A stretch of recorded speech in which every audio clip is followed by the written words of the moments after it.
YouTube channel देख रहे सभी स्टूडेंट्स को मेरा प्यार भरा नमस्कार। कैसे हो स्टूडेंट्स, और आपका एग्ज़ाम कैसा रहा? उम्मीद करती हूँ कि बहुत अच्छा हुआ होगा। और जो मैंने आपके लिए DEC 1 के वीडियोस बनाए थे उनमें भी आपके लिए काफ़ी हेल्पफुल वीडियोस जो मैंने भेजे थे आपके लिए काफ़ी हेल्पफुल रहे होंगे और आपके लिए फ़ायदेमंद भी होंगे वो वीडियोस जो मैंने आपके लिए बनाए थे। जितनी भी आपसे आपकी मैंने हेल्प की और उम्मीद करती हूँ कि मेरी हेल्प से आपको फ़ायदा हुआ होगा। तो उसी के मद्देनज़र स्टूडेंट्स आज मैंने आपके लिए DEC 2 के जो वीडियोस बनाए हैं आपकी तैयारी के लिए और आपकी तैयारी में हेल्प करने के लिए। तो उम्मीद करती हूँ कि ये भी इन वीडियोस में से जितने भी मुझसे बनेंगे, जितनी हेल्प मुझसे हो सकेगी आपकी और मैं करूँगी, तो उम्मीद करती हूँ कि आपको उससे भी फ़ायदा होगा स्टूडेंट्स। तो चलिए आज जो मैं आपके लिए वीडियोस बनाया है मैंने और कौन से क्वेश्चंस लेकर के आई हूँ, बहुत ही इंपॉर्टेंट क्वेश्चन है स्टूडेंट्स। पहला क्वेश्चन जो है मेरा, ये पोषण की परिभाषा बहुत ही इम्पॉर्टेंट क्वेश्चन है और आप मेरे साथ अच्छे से इसकी तैयारी कीजिए। ये इतना आसान है स्टूडेंट्स कि जैसे जैसे मैं बोलूँगी आपको कुछ बातें ऐसी हैं जो आपको आप ही याद हो जाएंगी और आप इसको ध्यान से सुनिए स्टूडेंट्स। तो चलिए हम अपना पहला क्वेश्चन देख लेते हैं। पोषण की परिभाषा, इसके विभिन्न कार्य और आहार की परिभाषा और भोजन के महत्वपूर्ण कार्य और इनका वर्णन जो है, ये सभी हम एक क्वेश्चन पे में पढ़ेंगे। एक क्वेश्चन में क्या, ये एक ही क्वेश्चन है स्टूडेंट्स, जो सारा क्वेश्चन है एक ही स्टूडेंट्स है, एक ही क्वेश्चन है। पोषण की परिभाषा हम पहले देख लेते हैं स्टूडेंट्स। तो चलिए एक बार फिर से रिपीट कर लेते हैं। क्वेश्चन क्या है, पोषण की परिभाषा या फिर पोषण से क्या तात्पर्य है और क्या पोषण का अभिप्राय है, इसके विभिन्न कार्य। पोषण की परिभाषा है और साथ में ही इसके विभिन्न कार्य भी हैं, और आहार की परिभाषा है और भोजन के महत्वपूर्ण कार्य है और इनका वर्णन है। इसके कार्य बताऊंगी और साथ में ही इसका वर्णन भी करना होगा हमें। तो चलिए हम शुरू करते हैं स्टूडेंट्स। इसका आंसर, भोजन मानव जीवन की मूलभूत आवश्यकता है। भोजन मनुष्य को न केवल जीवित रहने के लिए ही लाभदायक है बल्कि यह मनुष्य को स्वस्थ रखने के साथ साथ विभिन्न कार्य को करने की शक्ति भी देता है। तो बहुत आसान है, इसको दोबारा से एक्सप्लेन करने की ज़रूरत नहीं है स्टूडेंट्स, क्योंकि भोजन हम क्यों खाते हैं हम सभी जानते हैं और इसके पोषक तत्व या फिर इसका पोषण के बारे में सबको पता है स्टूडेंट्स। आगे चलते हैं। भोजन शब्द का अभिप्राय उन सभी पोषक व अपोषक तत्वों के मिश्रण से है जो शरीर को किसी न किसी रूप में प्रभावित करते हैं। तो यहाँ पे पोषक तत्व वो होते हैं स्टूडेंट जिसका हमें भोजन के थ्रू हमें जो शरीर को मिलते हैं अच्छे जो परिणाम होते हैं वो होते हैं पोषक तत्व। और अपोषक तत्व कौन से होते हैं, जो इनमें मिलावटी तत्व होते हैं और डुप्लीकेसी जो होती है भोजन में, वो यदि हमारे शरीर के अंदर चली जाए तो हमें नुकसान पहुंचाते हैं और हमारे शरीर के लिए हानिकारक होते हैं, वो अपोषक तत्व होते हैं स्टूडेंट्स। आगे चलते हैं। जिस भोजन का हम सेवन करते हैं उसमें बहुत सारे रासायनिक तत्व होते हैं। इन रासायनिक तत्वों को पोषक तत्व कहते हैं और हम कह सकते हैं कि पोषक तत्व भोजन में उपस्थित वे अदृश्य घटक हैं जिनकी आवश्यकता हमें शरीर को स्वस्थ बनाए रखने के लिए होती है। और इन पोषक तत्वों के विभिन्न नाम हैं तथा ये हमारे शरीर में अनेक कार्य करते हैं। हमारे भोजन में उपस्थित सामान्य पोषक तत्व हैं। तो स्टूडेंट्स हमारे भोजन में, और यहाँ पे बताया गया है अदृश्य घटक, जो भी मिलावट होती है या फिर उसमें पोषण होता है या फिर उसमें हमारे लिए लाभदायक तत्व होते हैं, वो अदृश्य ही होते हैं। हमें से केवल भोजन दिखाई देता है और उसका जो रिज़ल्ट हमें मिलता है वो शरीर में जाने के बाद हमें रिज़ल्ट का पता चलता है कि उसका अच्छा रिज़ल्ट आया है, भोजन का फ़ायदा हुआ है या नुकसान हुआ है, ये भोजन खाने के बाद ही पता चलता है। तो ये वाकई ही अदृश्य घटक हैं जो हमारे पोषक तत्व हैं भोजन में होते हैं।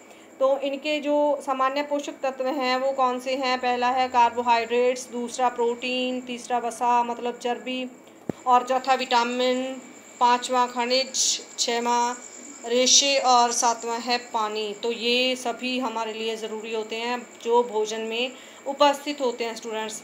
आगे चलते हैं। पोषक तत्वों के अलावा अन्य रासायनिक पदार्थ जिनको अपोषक तत्व कहा जाता है उनमें शामिल हैं भोजन को उसकी विशेष गंध देने वाले पदार्थ, भोजन में पाए जाने वाले प्राकृतिक रंग इत्यादि।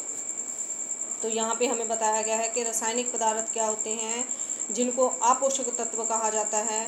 तो वो मिलावट होती है, जैसे मैंने आपसे पहले बताया कि भोजन की जो स्मेल होती है उसके रिलेटेड कुछ मिलावट करनी या फिर उसके रंग के साथ मिलता हुआ रंग उसमें यूज़ करना।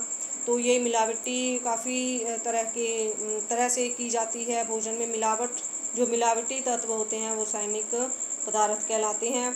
तो भोजन निम्नलिखित वर्गों में कार्य करता है। तो यहाँ पे मैंने एक छोटा सा चार्ट बनाया है स्टूडेंट्स। तो आपको ये चार्ट अच्छे से बनाना है। मैंने ये जल्दी में बनाया है तो आपको ये अच्छे से बनाना है चार्ट। यहाँ पे ये है निम्नलिखित कार्य जो हमारे शरीर में भोजन करता है वो चार्ट है। कौन से कार्य हैं? ऊपर है शरीर क्रियात्मक कार्य और यहाँ पर दाईं तरफ सामाजिक कार्य और यहाँ बाईं तरफ मनोवैज्ञानिक कार्य जो हैं। तो मैंने इसको नाम दिया है चित्र 1.1 और यहाँ पे भोजन के कार्य। तो अच्छे से आपको ये चार्ट बनाना है स्टूडेंट्स। इसमें कुछ भी इसमें मुश्किल काम नहीं है, छोटा सा चार्ट है और ये पे भोजन के कार्य ही लिखने हैं। तो चलिए आगे देखते हैं शरीरक क्रियात्मक कार्य। तो यहाँ पे शरीरक क्रियात्मक कार्य कौन कौन से हैं स्टूडेंट्स? हमारे भोजन और शरीरक संरचना में समानता है क्योंकि भोज तत्व मिलकर शरीर का निर्माण भी करते हैं और शरीर को क्रियाशील भी बनाए रखते हैं। और भोजन के शरीरक कार्यों में वे सभी कार्य शामिल हैं जो शरीर के बाहरी और आंतरिक अंगों के लिए होते हैं। इन कार्यों को 4 श्रेणियों में बांटा गया है। तो शरीरक क्रियात्मक कार्य कौन से हैं भोजन के? यहाँ पे हमें बताया गया है कैसे काम करते हैं। बाहरी और आंतरिक अंगों के लिए भी होते हैं ये जो शरीरक कार्य हैं। बाहरी तरफ से भी करता है और आंतरिक तरफ से भी ये क्रियाशील होता है भोजन हमारे लिए। तो इन कार्यों को 4 श्रेणियों में बांटा गया है स्टूडेंट्स। तो पहले हम पहले पॉइंट का क भाग देख लेते हैं। ऊर्जा प्रदान करना। भोजन हमारे शरीर के लिए ऊर्जा प्रदान करता है। तो डिटेल देख लेते हैं। भोजन का मुख्य कार्य शरीर को ऊर्जा प्रदान करना है। मनुष्य शरीर की तुलना किसी गाड़ी के इंजन से की जा सकती है। तो यहाँ पे स्टूडेंट्स हमारा शरीर बताया गया है कि कौन से किस चीज़ से रिलेटेड काम करता है और कैसा है हमारा शरीर और उसके लिए भोजन क्या काम करता है। और वो उन्होंने कहा है कि किसी गाड़ी के इंजन के साथ हमारे शरीर की तुलना की जाती है। तो गाड़ियों के जैसा ही है हमारा शरीर स्टूडेंट्स। यदि गाड़ी में तेल होगा तो वो चलेगी, अन्यथा नहीं चलेगी। ऐसे ही हमारा शरीर है। यदि भूखा पेट होगा तो हम काम नहीं कर सकते और यदि हम भर पेट खाना खाते हैं तो ही हम ये काम जो है हमारे वो कर सकते हैं।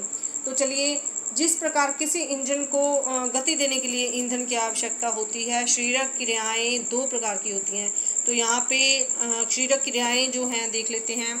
यहाँ पे आगे से इसका पहला पॉइंट है इच्छा क्रियाएं जो मनुष्य में नियंत्रण में होती हैं, जैसे उठना, बैठना, भागना तथा दौड़ना आदि। इच्छा क्रियाएं हैं, ये मनुष्य अपनी इच्छा से करता है। यदि उसकी इच्छा है बैठने की तो बैठता है, यदि इच्छा है उठने की तो उठता है, यदि वो भागना चाहता है तो भागता है और यदि दौड़ना चाहता है तो दौड़ता है। ये इच्छा क्रियाएं हैं जो मनुष्य अपनी इच्छा के अनुसार करता है।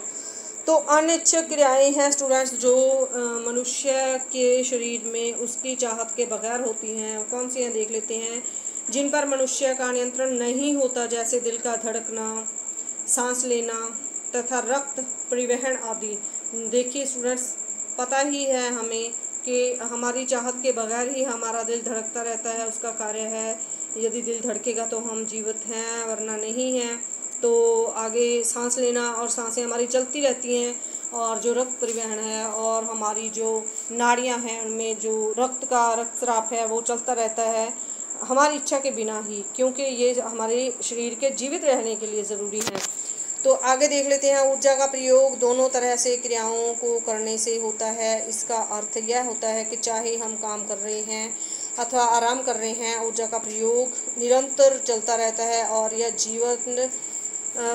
जीवन पर्याप्त चलता रहता है। यह मतलब कि सारी ज़िंदगी ये चलता रहता है। भोजन से मिली ऊर्जा को कैलोरी में व्यक्त किया जाता है। तो यहाँ पे भोजन से मिली जो ऊर्जा है उसको क्या कहा जाता है स्टूडेंट्स? कैलोरी कहते हैं उसको। तो यहाँ पे हमें बताया गया है कि ऊर्जा की जो क्रियाएं हैं वो हमेशा ही चलती रहती हैं, भले ही हम काम कर रहे हैं या फिर हम सो रहे हैं, आराम कर रहे हैं, लेकिन जो भोजन है हम जो जब तक वो कार्य कर रहा है उसका कार्य है वो करता रहेगा, और बाद में जब उसकी जो ऊर्जा है वो ख़त्म हो जाती है तो फिर से हमें भूख लगने लगती है और फिर से हमें खाना खाना पड़ता है। तो ये हमारा काम नहीं और आराम नहीं देखना है इसे ये हमारे शरीर में अपना काम करता रहता है। तो आगे है ऊर्जा मापने की इकाई को कैलोरी कहते हैं। आवश्यक ऊर्जा का मुख्य भाग कार्बोज युक्त पदार्थों से लिया जाता है क्योंकि यह आसानी से पच जाता है। तो इसका ख भाग जो है शरीर का निर्माण करना। शरीरक निर्माण स्टूडेंट्स, शरीर का निर्माण कैसे होता है? जन्म से लेकर मृत्यु तक शरीर के निर्माण का कार्य चलता रहता है। शरीर की वृद्धि और टूट फूट की जो मरम्मत है इसके लिए भोजन आवश्यक है और शरीर के निर्माण कार्य निम्न है। तो यहाँ पे हमें शरीर के जो निर्माण के लिए कार्य हैं वो बताए गए हैं। पहला है जन्म से वयस्क अवस्था तक शरीर की वृद्धि करना अथवा नए तंतुओं का निर्माण करना, शरीर में टूटे फूटे तंतुओं की मरम्मत करना। तो तीसरा पॉइंट है यहाँ पे वयस्क अवस्था में शारीरिक रचना को बनाए रखना। तो स्टूडेंट्स ये पॉइंट्स लिखने मत भूलिएगा, पॉइंट्स लिखोगे तो आपको अच्छे अंक मिलेंगे। वयस्क अवस्था में शारीरिक रचना को बनाए रखना, तो ये हमारे लिए 3-4 पॉइंट थे स्टूडेंट्स। तो आगे चलते हैं। इस प्रकार को भोज्य तत्व जो शरीर में यह कार्य करते हैं उन्हें निर्माणक तत्व या वृद्धिवर्धक तत्व भी कहा जाता है। वृद्धिवर्धक मतलब शरीर की वृद्धि के लिए और शरीर के निर्माण के लिए जो ये हैं इन्हें वृद्धि तत्व भी कहा जाता है। ये जो भोजन के तत्व होते हैं इनमें प्रोटीन, खनिज पदार्थ तथा जल शामिल है। खनिज पदार्थों में कैल्शियम तथा फास्फोरस तथा अन्य तत्व मौजूद होते हैं। ये याद रखना है स्टूडेंट्स के जो हमारे वृद्धिवर्धक तत्व हैं इनमें क्या मौजूद होता है? इनमें प्रोटीन, खनिज पदार्थ और कैल्शियम, फास्फोरस और अन्य तत्व मौजूद होते हैं। ये मेन पॉइंट आपको याद रखने हैं। ये दांतों तथा अस्थियों के निर्माण में सहायता करता है। जो कैल्शियम है स्टूडेंट्स सबको पता है कौन से कामों में सहायता करता है? दांतों और हमारी हड्डियों को मजबूत रखने के लिए जो कैल्शियम है हमारे शरीर में काम करता है। लोहा क्या काम करता है? लोहा हमारा जो रक्त निर्माण में सहायता करता है। रक्त निर्माण स्टूडेंट्स, लोहा इसके हमारी शरीर में लहू जो है उसके बनाने के लिए सहायता करता है। आयोडीन के द्वारा थायराइड ग्रंथि का निर्माण होता है जो मानसिक और शारीरिक विकास में सहायक होती है। तो आयोडीन जो है वो हमारे जो गले में जो थायराइड की ग्रंथि होती है उसका निर्माण होता है और जो मानसिक और शारीरिक विकास में सहायक होता है। तो चलिए इसमें यहाँ पे ग पॉइंट है हमारे लिए सुरक्षा करना। भोजन कैसे सुरक्षा करता है? हमारी भोजन हमारे शरीर में रोग निरोधक क्षमता प्रदान करता है। रोग निरोधक क्षमता स्टूडेंट्स जो रोगों की से लड़ने की हमें ताकत देता है, जिसे इम्यूनिटी सिस्टम कहते हैं। भोजन से पौष्टिक भोजन सेवन करने से हमारा जो इम्यूनिटी सिस्टम है इसी से बनता है और वो स्ट्रांग भी इसी से बनता है। तो रोगग्रस्त हो जाने पर भोजन के सुरक्षात्मक तत्व ही जल्दी स्वस्थ होने में हमारी सहायता करते हैं और इन तत्वों को भोजन में न लेने पर व्यक्ति जल्दी बीमार हो जाता है। विटामिन, खनिज व प्रोटीन सुरक्षात्मक तत्व हैं। उदाहरण के तौर पर कैल्शियम, फास्फोरस और विटामिन डी हमें जो है रिकेटस से बचाते हैं। रिकेटस स्टूडेंट्स जैसे यदि हमारे भोजन में विटामिन डी होगा तो रिकेटस नहीं होगा। हमें क्या होता है? रिकेटस हमारी जैसे बच्चों की जो टांगें या बाजुएं टेढ़ी मेढ़ी हो जाती हैं वो इससे नहीं होती हैं। यदि हमारे भोजन में फास्फोरस, विटामिन डी होगा तो रिकेटस नहीं होगा।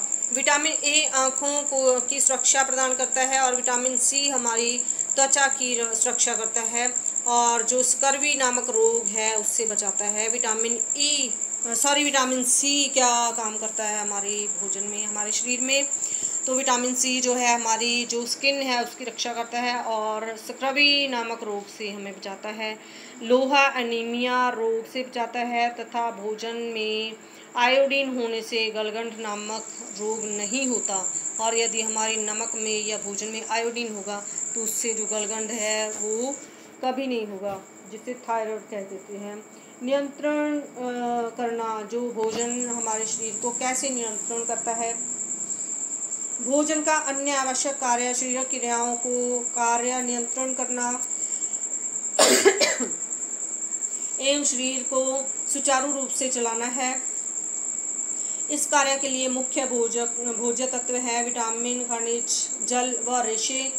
इन तत्वों द्वारा की जाने वाली प्रमुख नियंत्रण क्रियाएं हैं, जैसे पहला है खनिज पदार्थ शरीर में अम्ल और क्षार से संतुलन को बनाए रखने में सहायक होते हैं। खनिज पदार्थ शरीर में अम्ल और क्षार जो है वो क्षार होता है स्टूडेंट्स, उसको कहते हैं, संतुलन को बनाए रखने में सहायक होते हैं यदि ये हमारे भोजन में मौजूद हों।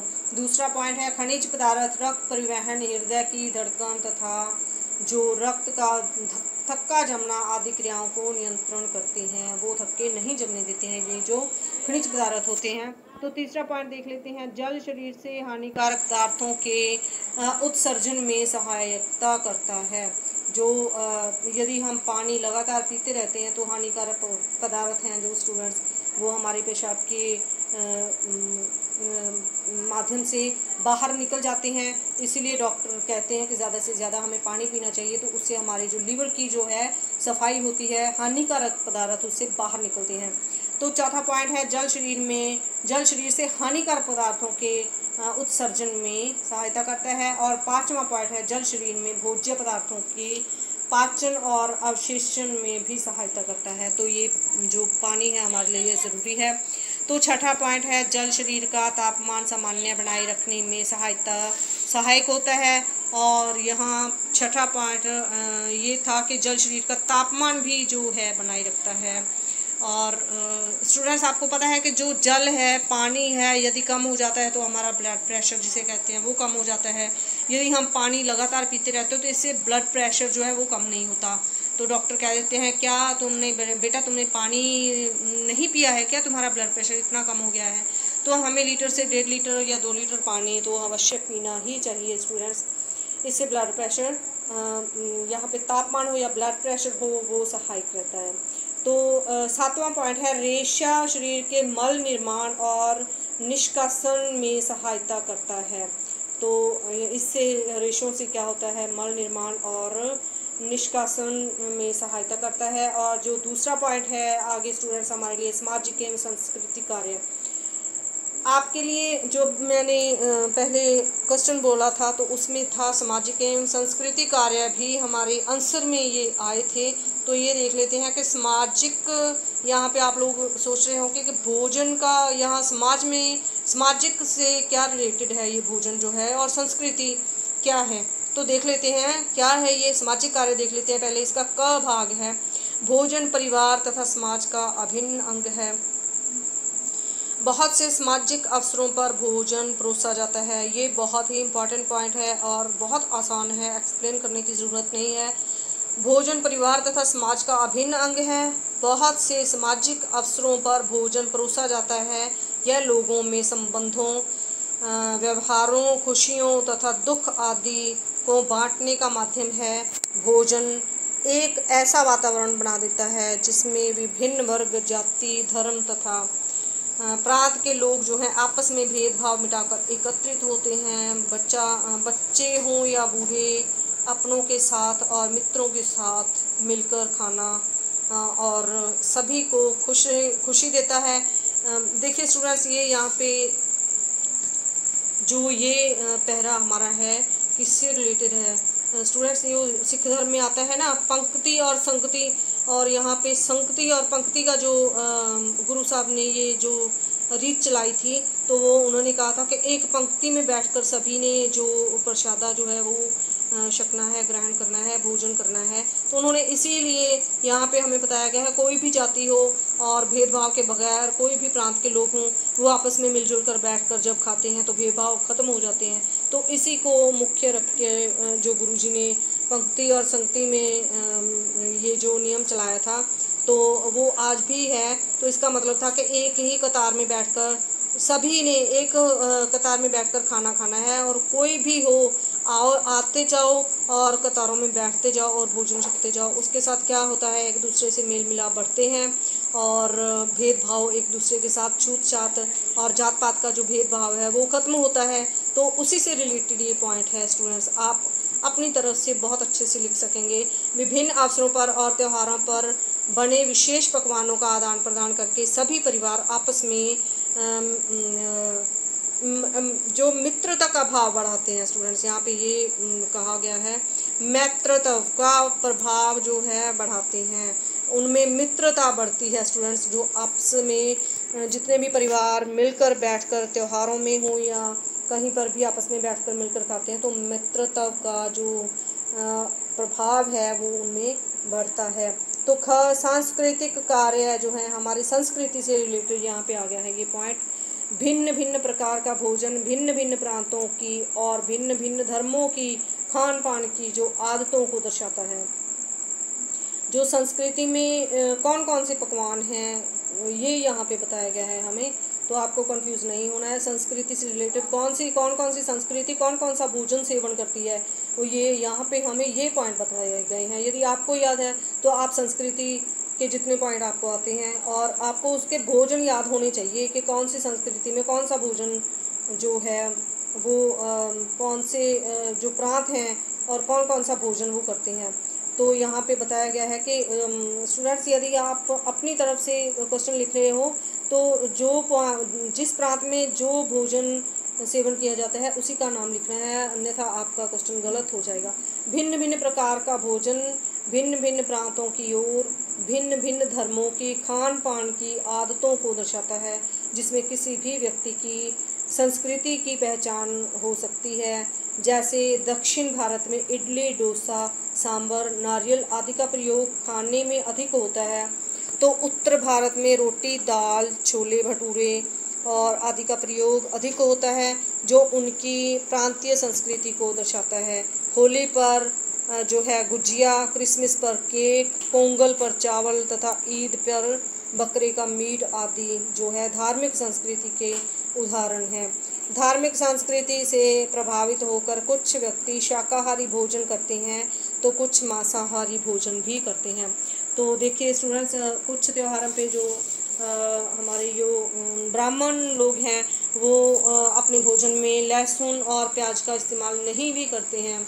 तो ये भी आपको पॉइंट मैं बता देती हूँ, ये मेरी भी यहीं दहन में अभी अभी आया है कि यहाँ पे इन्होंने कहा है कि शाकाहारी भोजन करते हैं और कुछ मांसाहारी। शाकाहारी से मुझे याद आया कि कुछ अवसर होते हैं ब्राह्मणों के दिनों के, जब उन्होंने लहसुन और अपना प्याज का जो इस्तेमाल है वो नहीं करना होता है, उसको छोड़ देते हैं। तो चलिए तीसरा मनोवैज्ञानिक कार्य है, कौन सा है? शारीरिक आवश्यकताओं के अतिरिक्त भोजन से भावनात्मक आवश्यकताओं की भी पूर्ति होती है और इससे सुरक्षा, प्यार और देखरेख की भावना जो है उससे भी सम्मिलित है। पोषक तत्वों और विभिन्न व्यंजनों से भरपूर भोजन हमें इतनी तृप्ति प्रदान नहीं कर पाता जितना प्यार से परोसा गया सरल साधारण आहार होता है। उसमें स्नेह होना चाहिए, भोजन कैसा भी हो, भूखा पेट है वो तो खा ही लेगा, लेकिन स्नेह होना चाहिए, प्यार होना चाहिए। और क्रूरता से परोसा गया भोजन हमारे जो हाव भाव हैं उनको आपस में नहीं मिलने देता है, और जो स्नेहपूर्ण भोजन होता है वो आपस में मेल मिलाप की भावना दर्शाता है। तो चलिए आगे है, जब माँ अपने बच्चे को स्कूल आने पर गरम गरम खाना परोसती है तो प्यार और स्नेह की भावना दर्शाती है। बच्चा भी इसी कारण से माँ द्वारा पकाए गए भोजन से लगाव महसूस करता है, और इसी प्रकार जब बच्चा माँ का दूध पीता है तो माँ और बच्चे दोनों को मानसिक संतुष्टि मिलती है और बच्चे में सुरक्षा की भावना आती है। बहुत सिंपल सा पॉइंट था स्टूडेंट्स, ये सारा क्वेश्चन बहुत आसान है। भोजन से हम जीवन के तनाव और उलझनों को भी कुछ हद तक कम करने की कोशिश करते हैं। उदाहरणार्थ, मानसिक तनाव के कारण परीक्षा के दिनों में कुछ बच्चे खाना पीना छोड़ देते हैं या अधिक खाने लगते हैं। ऐसा करके वे अपने तनाव को कम करते हैं। तो स्टूडेंट्स बहुत ही आसान था ये जो सवाल है, आसान के साथ साथ इम्पॉर्टेंट भी है, आपको सारा क्वेश्चन ये याद करना है। तो अगला पॉइंट देख लेते हैं स्टूडेंट्स। अगला क्वेश्चन इम्पॉर्टेंट क्वेश्चन हमारे लिए क्या है, ये है पोषण और स्वास्थ्य के बीच जो अंत संबंध है। क्या संबंध है पोषण और स्वास्थ्य के बीच? तो चलिए देख लेते हैं, आंसर देख लेते हैं इसका। पोषण और स्वास्थ्य का परस्पर इसका परस्पर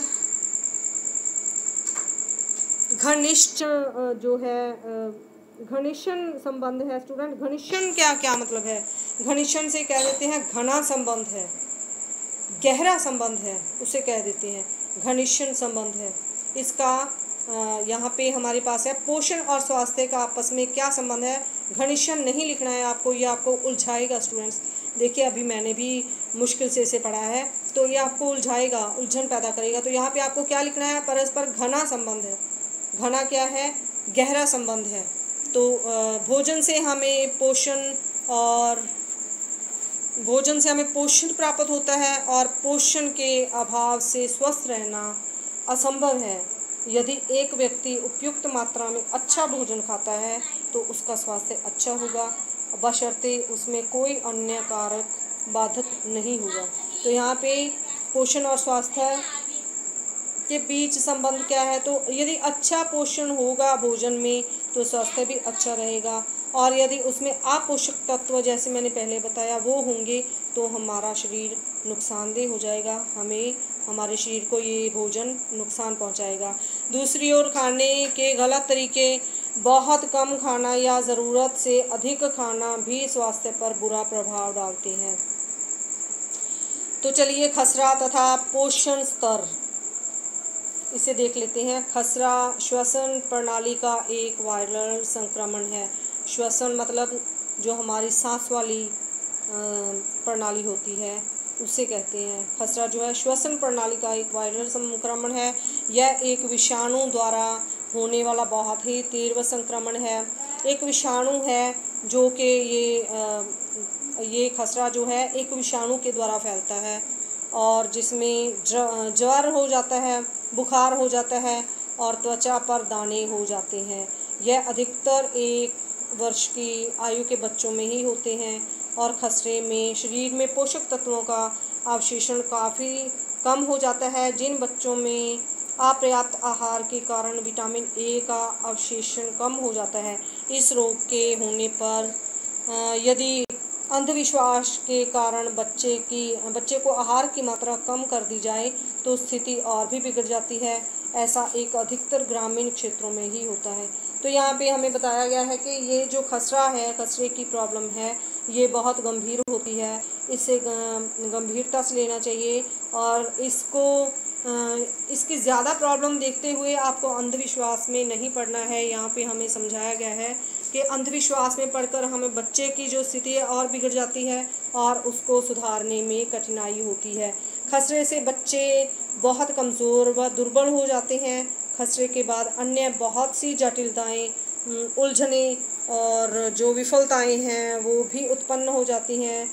खसरे में बच्चों की रोग प्रतिरोधक क्षमता कम हो जाती है, जिससे अन्य संक्रमण जैसे अतिसार या श्वसन संबंधी संक्रमण उन्हें आसानी से घेर लेते हैं। इस प्रकार वे सभी कारक मिलकर बच्चों के पोषण तथा स्वास्थ्य के स्तर पर भयंकर तथा दीर्घकालिक प्रभाव डालते हैं। तो इसका अगला पॉइंट है अतिसार और पोषण स्तर। बच्चों को दस्त लगना एक आम बात है। अतिसार में अचानक बार बार पानी की तरह पहले दर्द होना, यहाँ पे अतिसार को एक्सप्लेन किया जा रहा है। अतिसार में अचानक बार बार पानी की तरह पहले दर्द होना, फिर दस्त आते हैं और पेट में मरोड़े उठते हैं। कभी कभी बुखार और उल्टी भी हो सकती है और अन्य बीमारियों की भांति दस्त लगने पर भूख काफ़ी कम हो जाती है। इस कारण बच्चे ठीक से नहीं खा पाते। यह सोचकर कि बच्चों को खाना खिलाने पर इनका जो ग्रस्त और बढ़ जाएगा और हमें ये लगता है कि उनकी जो प्रॉब्लम है, यदि हम उन्हें ज़्यादा खाना देंगे तो प्रॉब्लम और बढ़ जाएगी।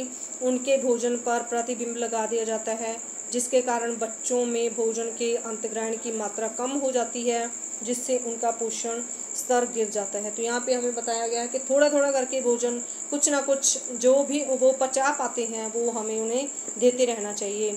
क्योंकि भोजन पाचन तंत्र में काफ़ी कम समय के लिए रहता है, अतः पोषक तत्वों के अन्वेषण भी पोषक तत्वों का जो अन्वेषण है वो भी कम हो जाता है। इसके अतिरिक्त दस्त लगने पर काफ़ी मात्रा में शरीर से तरल पदार्थ बाहर निकल जाते हैं। तरल पदार्थ के साथ साथ सोडियम व पोटाशियम जैसे खनिज लवणों की जो हानि है होती है, और तरल पदार्थों तथा खनिज लवणों की हानि के कारण बच्चों में निर्जलीकरण हो जाता है। यह निर्जलीकरण ही दस्त से पीड़ित बच्चों के में उच्च मृत्यु दर का कारण बनता है। और ये जो निर्जलीकरण है बहुत ही हमें बताया गया कि बड़ी आसानी से बच्चों में हो जाता है। तो हमें बच्चों के पोषण का पूरा ध्यान रखना चाहिए, और जब वो बीमार पड़ते हैं तो हमें थोड़ा थोड़ा भोजन या थोड़ा थोड़ा कुछ भी उन्हें खाने के लिए देते रहना चाहिए, ताकि उनकी जो हालत है और गंभीर ना हो। पीड़ित बच्चों में उच्च मृत्यु दर का कारण है गांव तथा शहर की जो मलिन बस्तियों में बच्चे अधिकतर दस्त का शिकार होते हैं। क्यों होते हैं शिकार स्टूडेंट्स? क्योंकि वहाँ पे साफ़ सफाई नहीं होती है, और उसका बहुत कम जो है वहाँ पे साधन होते हैं, सफाई के बहुत कम इंतज़ाम होता है। तो बस्तियों में रहने वाले बच्चे ज़्यादा बीमार होते हैं, जिससे उनके वज़न तथा पोषण स्तर में काफ़ी गिरावट आती है। यह अधिकतर असंतुलित, अनियमित खान पान व दूषित पानी के उपयोग से होता है। तो बहुत आसान सवाल हैं दोनों स्टूडेंट्स, और इम्पॉर्टेंट हैं, आपको याद कर लेने हैं। और मैं मिलती हूँ आपके साथ एक नए वीडियो के साथ। तब तक मुझे दीजिए आज्ञा। नमस्कार।